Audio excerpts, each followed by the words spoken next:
자, 선생님들 그 책 149페이지 좀 봐주시면 고맙겠습니다. 이제 저당권, 권리 분석의 처음이자 끝은 아니고 1에서 한 98 정도 되는 이제 개념이 이 저당권이라고 보시면 되겠습니다. 그래서 사실 이제 그 저당권을 기준으로 권리 분석을 합니다 할 때는 이게 저당권을 기준으로 얘기가 시작이 되어서 거의 저당권으로 이제 끝이 난다. 지금 이제 저당권 149페이지 저당권부터 보기 시작을 하는데 우리 책자에 찾아보니까 226페이지까지는 몇 번을 들어서라도 꼭 그 이해를 충분히 하시고 넘어가 주셔야 되세요. 이 부분이 그 149페이지에서부터 226페이지까지가 그 이해가 안 되고 대강 넘어가 버리시면 나중에 손해도 대강 본다 그 얘기세요. 절대 그러실 일이 없기를 이제 바라면서 말씀을 드리겠습니다. 이제 그러니까 지금까지 쭉 수업을 이제 쭉 책 순서대로 편하게 말씀을 드렸는데 지금부터는 약간 왔다 갔다 하셔야 되세요. 149페이지에서 잠깐 건너뛰어 가지고 161페이지를 좀 봐주세요.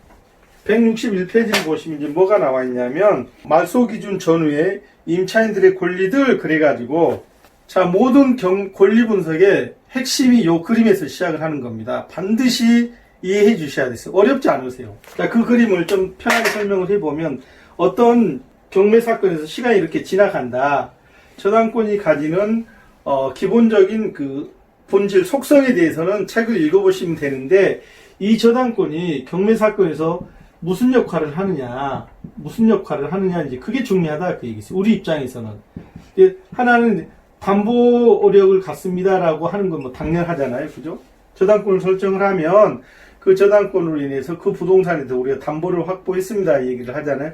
그거는 이제 기본적인 거. 거기에 부수해서 이 저당권이 무슨 역할을 한다. 자, 꼭 기억을 하세요. 아주 중요하다. 말소 기준 구시를 한다.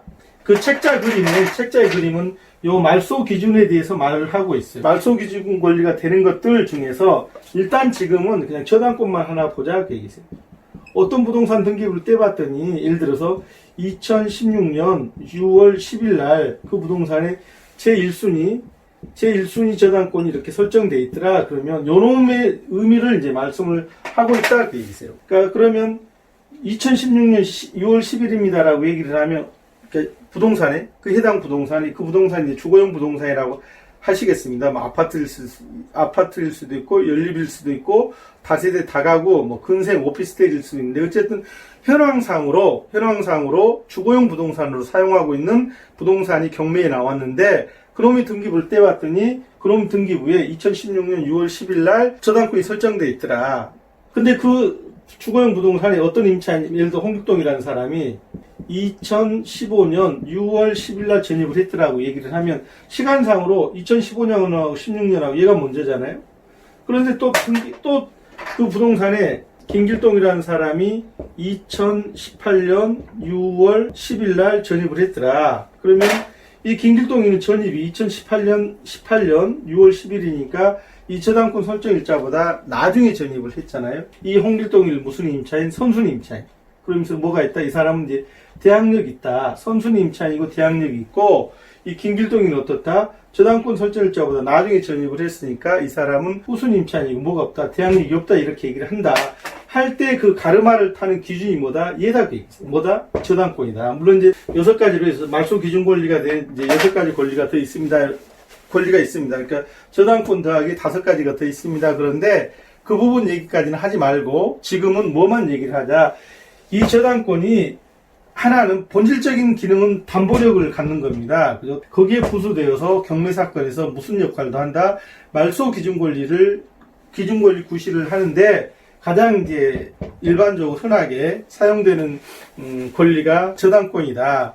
236페이지로 한 번만 가져보세요. 선순위, 후순위, 임차인이 혼재된 주택 등기 내역에 보니까 어떻게 돼 있냐면 저당 그래가지고 저당권이라는 얘기입니다. 그렇죠? 2006년 3월 15일 설정액 1억 4천만 원. 그 다음에 우리은행 금호동. 이건 무슨 말이냐면 저당권 설정을 우리은행 금호동 지점에서 1억 4천만 원. 이건 채권 최고액입니다. 채권 최고액이고 저당권 설정을 언제 했냐면 2006년 3월 15일 날 했습니다.가 일단 여기세요. 그죠? 일단 여기세요. 그걸 이제 기준으로 해서 보면 임차인이 누가 있냐면, 김한종 씨가 있고, 그 다음에 원기현 씨가 있고, 강대섭 씨가 있고, 이제 정영란 씨가 있는데요. 다른 거는 보지 마시고, 뭐만 일단 보자. 전입일자만 보자. 그 얘기죠. 이 전입일자하고 저당권 설정일자가 누가 먼저인가, 이제 그게 이제 그 핵심이잖아요. 김한종 씨는 2004년에 전입을 했고, 원기현 씨는 2006년 3월 10일 날 전입을 했는데, 그 물건의 저당권 설정이 2006년 3월 15일 날 설정되었답니다라고 얘기를 하면, 적어도 김한종 씨하고 원기현 씨는 자신들이 주민등록 전입을 할 때까지, 그리고 그 집에 들어와 살 때까지 그 해당 등기부에 이 1순위 저당권이 있었다 없었다? 없었다잖아요. 그러니까 어떻다? 선순위 임차인에 반해서 거기 누구다 강대섭하고 정영란을 보면, 강대섭 씨는 2007년 12월 1일 날, 그 다음에 정영란 씨는 2009년 12월 3일 날 전입을 했답니다. 강대섭 씨하고 정영란 씨는 이 집에 주민등록 전입을 하고 들어와 살 때 등기부를 떼봤더니 이 등기부에 우리은행 금호동 지점 제1순위 저당권이 있었다 없었다? 있었다잖아요. 그러니까 시간상으로 보면 누가 먼저다? 우리은행 금호동 지점 1순위 저당권이 먼저다. 후순위다. 그러니까 뭐가 없다? 대항력이 없다. 그 얘기죠. 이제 그 뒤에 부수되는 얘기들이 아주 이제 많은데, 일단 지금은 여기까지만 좀 이해를 해 주시면 좋겠습니다. 우리가 보는 거는 저당권의 의미가 담보력을 또 가지지만 말소기준 권리 구실도 한다. 그 얘기세요. 꼭 그거 좀 기억을 해 주세요. 다시 이제 그 149페이지로 돌아가시겠습니다. 자, 저당권에 관해서 계속해서 말씀을 드리도록 하겠습니다. 그래서 보면 이제 저당권의 이제 기본적인 것들은 이제 다음 꼭지 강좌에서 말씀을 드리겠습니다. 왜냐하면 지금 이 꼭지는 이것만 정확하게 좀 이해를 해 주십사 하는 그런 의미세요. 그래서 일단 여기서는 끊고 다시 바로 다음 연결된 강좌에서 저당권이 이제 어떤 특징이 있는가를 보도록 하겠습니다. 감사합니다.